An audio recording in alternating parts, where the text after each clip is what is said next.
right, you guys, it is time for our mid-year update.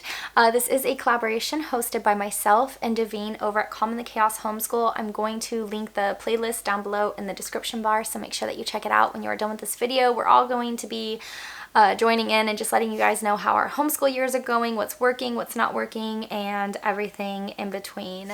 So starting off, both of my kids are using Apologia Math. I have a 6th grader and a 2nd grader. I also have a preschool age child as well as an infant, for those of you who are new here. My 6th grader and my 2nd grader are doing wonderful in their math. I really like Apologia's approach to math. It has been hard to find a math curriculum that we have all enjoyed. I'm really sad that they don't have a 7th grade math for my soon-to-be 7th grader. I'm already looking at the curriculums that we are going to be using for next year, and I'm juggling a few different options, but they have both really enjoyed that curriculum. My 2nd grader is also using Master Books Math, just for a little extra reinforcement in adding and subtracting. And I did that because I wanted her to just have a really strong foundation in addition and subtraction, and just getting just extra practice. And Master Books, what I love about them is they're inexpensive enough to use as a supplemental curriculum, or a curriculum in general. It was, I believe, like $35 for the curriculum. It was nothing outrageous like some of these other math curriculums, especially that I'm looking for next year for my son, that are like $180. It's ridiculous. But I really love how Master Books is gentle in its approach. It's affordable, and it takes, like I said, a very gentle approach. It's nothing that's, strenuous, and it doesn't make her want to do it and it rips the joy from learning. No, it's very peaceful and she enjoys it. They have a lot of fun activities in there, and so I feel like it's the perfect complement to Apologia. And one of the things that I really like is they seem to go over the same things around the same time. So it really truly does just provide that extra reinforcement that I was looking for her. So I feel like that was the perfect curriculum pick this year. The next items, my son and daughter are both doing IEW. My son is doing Fables, Myths, and Fairy Tales, and he's my 6th grader, and then my 2nd grader is doing Bible Heroes, and I love those both so much. I really think that Fables, Myths, and Fairy Tales for my 6th grader is working out so well, just because he did structure and style level 1A last year by him on his own, for the most part, with me like sitting there next to him to make sure that he was understanding things, and just me understanding what he needed to do and how he needed to execute it. But I feel like that it's going so well this year just because he had that foundation already in IEW. So if you're possibly thinking about changing language arts, or you're even considering IEW, which I totally think everybody should consider IEW, I would 100% recommend, given your child's age, obviously, because I think level 1A, I want to say that starts at either 3rd or 4th grade. I could be wrong. Maybe it's 5th grade. I'll have to go back and look. If you guys want to, side note, if you guys want a review on that, let me know. I do plan on using their level 2A next year, and so I was thinking about doing a review on that. Would you guys find that helpful to have a flip through and kind of get a feel for it, for those of you who are either looking for a new language arts curriculum or specifically looking at IEW? Back to my original point though, if you are going to use IEW next year and you're thinking, should I start with structure and style, or should you start with a themed reader or a themed curriculum? I don't think that you could go wrong with either one, but I definitely think that it's really helpful to start with structure and style, just because I feel like as a parent, you feel more of an alertness to sit with your child and go throughout the videos. And then, it'll prepare you for all of the themed curriculums and writing assignments that they have. one of the things that I have been struggling with this year is just finding the time to watch the parent video. The parent videos are 1 to 2 hours. It's not every week. It's every couple of lessons, like so many lessons you watch a parent video. So it does buy you time, but just because we're juggling so many different things, sometimes I have not been the best at preparing and saying, okay, I need to watch this video by this day. Sometimes it gets to like the day of, then we're going through the curriculum and I see like, oh, you need to watch the parent video. And that doesn't always happen. Luckily though, I watched Structure and Style for the most part with my son last year. So it's easy enough to wing because I understand where they're eventually going to make their way to, so it's easier to guide my daughter. Hopefully that all makes sense. If you guys are somewhat familiar with IEW, I don't see anybody having a problem with everything I just mentioned. But yeah, watching the parent videos, like and they're not bad. They're very informative. They're very direct and to the point. It's just basically a time right now that I don't have in this season to designate sitting down and listening to that video unless I'm being very, very, very intentional. But those of you who have 4 or 5 kids, you understand that sometimes you just gotta roll with the punches, and that's where I'm currently at. As far as science, we're still making our way through the science subscription boxes from Home Science Tools. I believe that's the website. We really like it, but I don't know. I'm so picky with science, you guys. Like, do any of you have a science that you like? Because it's just, yeah, it's just hard. I think what I want is like a science video curriculum. So like my kids can just go watch their science lesson. They can read it in their books. They can do all of the like activity book portion, but it's nothing that I have to be necessarily present for. I feel like it's hard because I really want science to be fun, and I have an idea of it the way that I want it to go in my head. And I want to do all of the fun experiments, but sometimes with having a 4-year-old and an infant around while trying to do experiments is not always the safest or the best option. And so, and I know that we could technically do science experiments on the weekends when my husband is home and can take the younger kids, but that's just not always feasible. Because we have other things that we do on the weekend that we can't do during the week while we're homeschooling. So we covered math and we covered science and language arts. So we also have history. And for those of you who don't know, we're using Mystery of History Level 1. And I really like it. But I wish that there was like a little bit more discussion questions just to help reinforce the ideas and the information that we went through in the lesson. They do have activities at the end of each lesson that you can do to reinforce it. And I feel like those are fun, but sometimes it just causes me to need to plan a little better. And we already went over that this year is not the year for me to plan better. There's just not a lot of time. So we've been doing the activities here and there, and the kids really enjoy it, but it's just sometimes it just feels like a lot to plan, like, to pre-plan, and that's, I think, where my downfall is. And you guys, like, for those of you who are new here, this is coming from someone who is type A and a planner by nature, okay? It's just, it's a challenge to homeschool with a toddler and an infant in tow. Not to say that it can't be done. We have 5 kids in total. My oldest is graduated already, and so I'm in some large family groups who homeschool, and I see so many women doing it. But man, sometimes it just feels like, buckle up, you're in for a wild ride.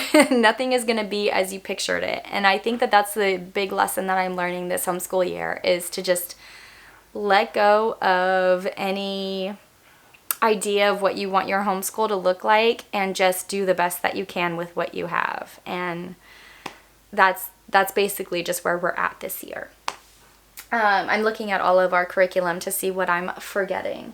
So anyway, I really like Mystery of History. I like that the lessons are short. It is not anything that takes a long time to read through.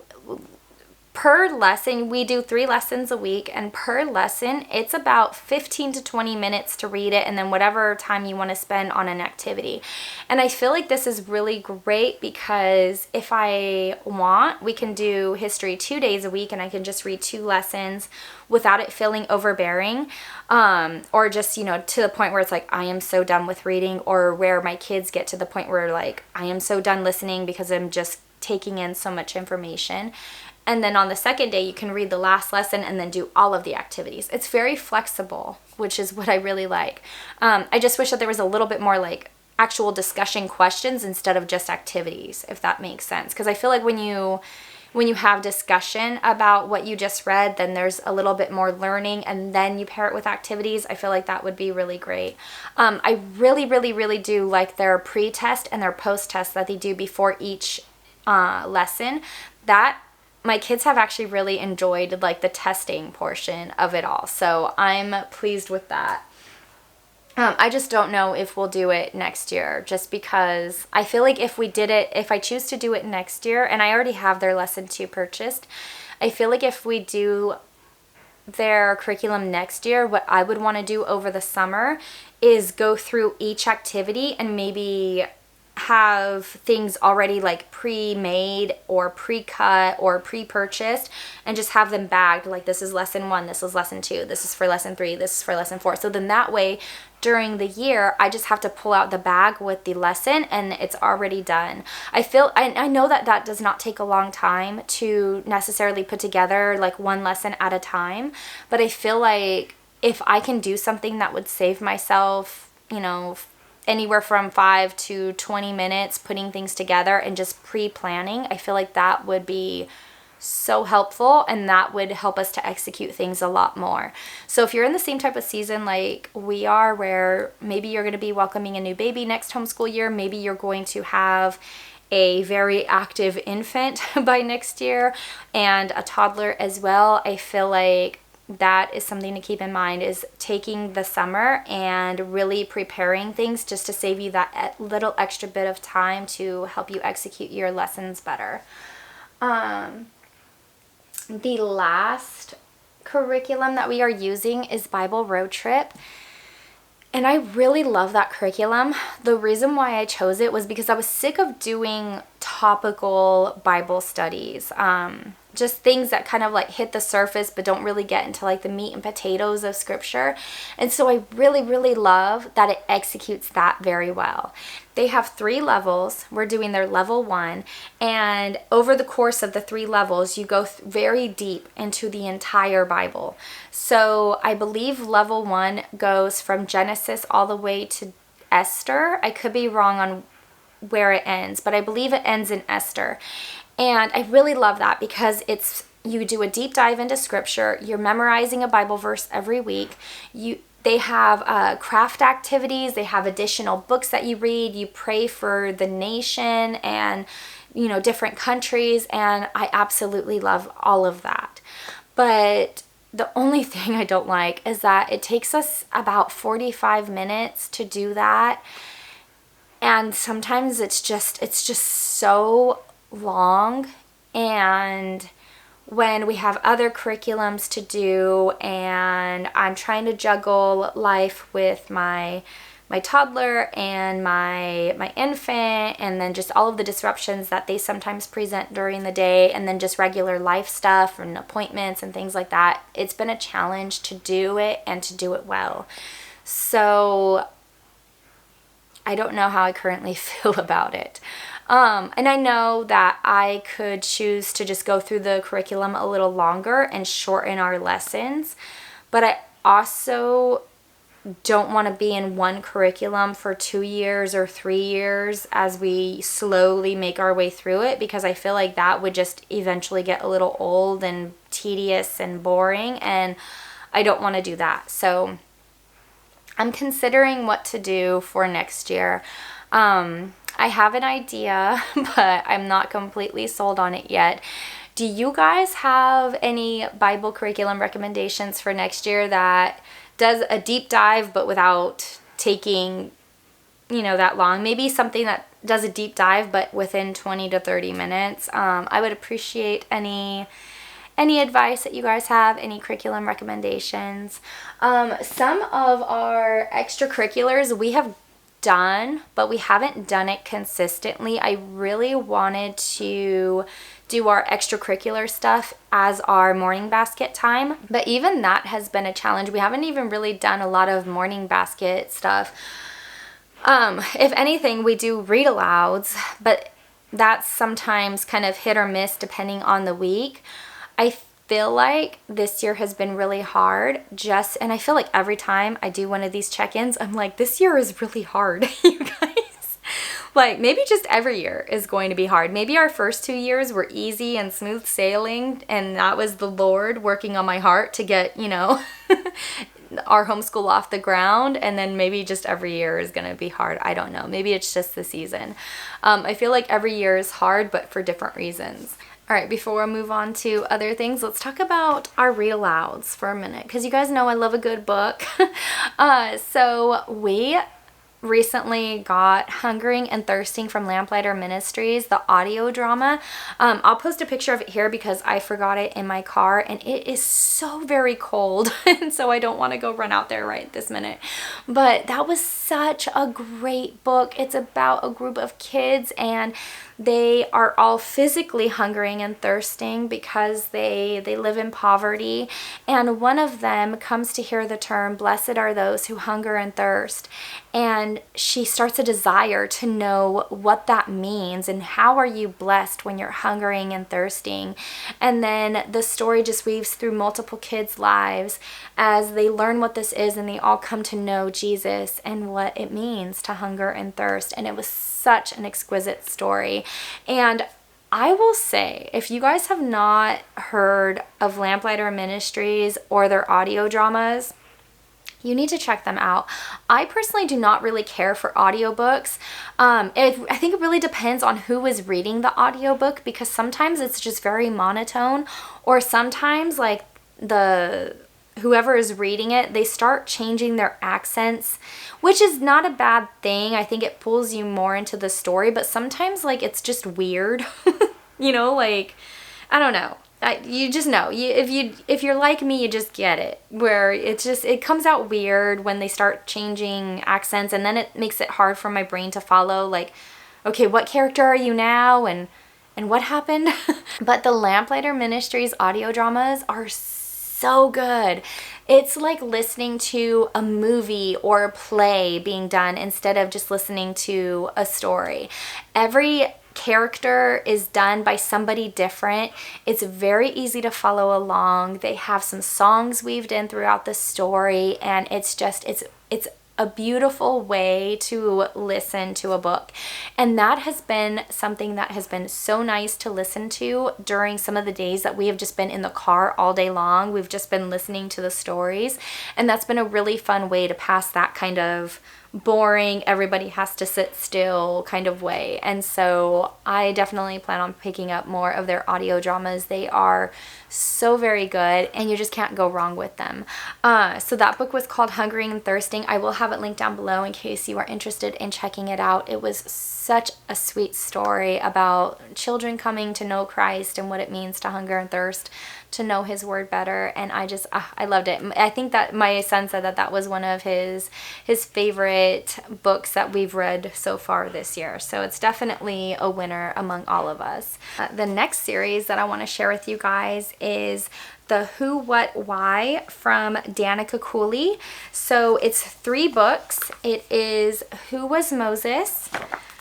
Why Did the Exodus Happen? And What Was the Tabernacle? And we got these around the time that we were doing we were going through over Exodus in our Bible road trip curriculum, which is also written by Danica Cooley. So it was really nice to weave in the exact information that we were learning, but in a fun, low-key way, and for my kids to just, have that reinforcement of everything that we were going through in our Bible curriculum. And initially I thought that it was associated with the Who Was books, but I was pleasantly surprised to find out that it is not. So again, it's by Danica Cooley. I did a quick flip through in a reel. I'll try to link that down below in case you guys want to see inside, but they're just short little chapter books that goes over biblical people and events, and these are really great to add into your homeschool. We really enjoy these. I don't like the regular Who Was books just because I feel like they put some inappropriate information about all of the people that you're studying. But I love that these are written by a Christian author who I don't have to necessarily, fear what we're going to learn, especially when they're going over, people from the Bible. So these were really great to work into our homeschool year. In one of our book hauls, I mentioned that I got my son these Patrick Wigglesworth Bizarre Bible Adventure books. They have a total of 3 books at the moment, and this has been such a fun series for him to read. So if you have a comic book lover in your home, then I think that you might really enjoy these. They're not the color edition. I don't even know if they have a color edition. I feel like if they had, I would have purchased them. But these have been fun stories that my son has been able to read through. It's kind of like Secret of the Hidden Scrolls, but in comic book form. A little boy goes back in time and he's paired with a biblical figure, and I think like one of them, he goes with Moses, and I forget. I haven't read them, but my son has devoured these. He truly loved them. He's in 6th grade, like I mentioned, but I feel like if you have, depending on your child's reading level, anywhere between, 6th to 8th grade, I feel like would really enjoy these. Alright, so those are all of the things that are working or somewhat not working, or that I'm still having conflicted feelings about. The huge thing that is not working is all of the activities that we have that are outside of the house. My priority when we first got here was, okay, we need to reestablish a homeschool community. We need to go and find and make friends and just start building that support, especially because since my husband retired from the military in June, this is hopefully going to be our forever home, even if it's not this particular home. But this area is going to be our forever home. And so my main priority was, okay, we're going to go and join all of the activities that we could possibly find. So my kids re-entered jiu-jitsu, which they do 3 to 5 times a week. And then then we joined a wonderful co-op that does classes 1 day a week, and then they also have field trips and park days, and that has been wonderful. And then my daughter joined American Heritage Girls, and we found a homeschool group that meets in the morning on Mondays, and that has been nice. And I wanted my son to join Trail Life, but their fees were ridiculous for middle school boys. It was over $300. So we decided to just hold off on that for this year. Maybe consider it next year when money is a little better. And then my kids had also started a book club, which has been really fun. They have really enjoyed that. Now, all of that is changing. So in our last stay, I kept saying that my preschooler has a speech delay, that he has some problems with his speech. And every time I got an assessment there, they would say, no, he's average, he's fine. Come see us again in 6 months if you feel like he's not improving. And it was like banging my head against a wall to get this kid into speech. It was like he had to be completely falling through the cracks instead of just teetering the cracks in order for them to give him services. And so now that we're established here, I got him a speech assessment, and they're like, yeah, he needs speech. He does have a few delays. He has a few issues on things that he's working with. And that has been so validating to have somebody just say like, yes, you were right. The things that you have been seeing, the things that you have been saying for the last 2 years, you are correct. We will get him in for speech services. So the minute those appointments got added into our weekly schedule, everything else just became too much, because what happened was we were basically out of the house all day one day for our co-op day, and then half the day for my daughter's American Heritage girls.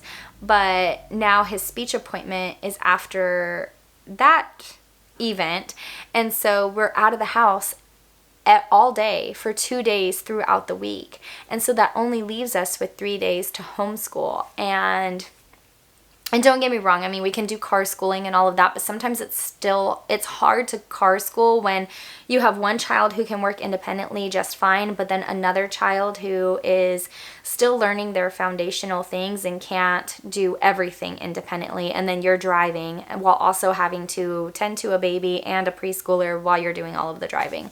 So I decided that for this semester we would pull back from our co-op classes. We will still do the occasional park day and field trip with them, but we're just not going to do the every week classes.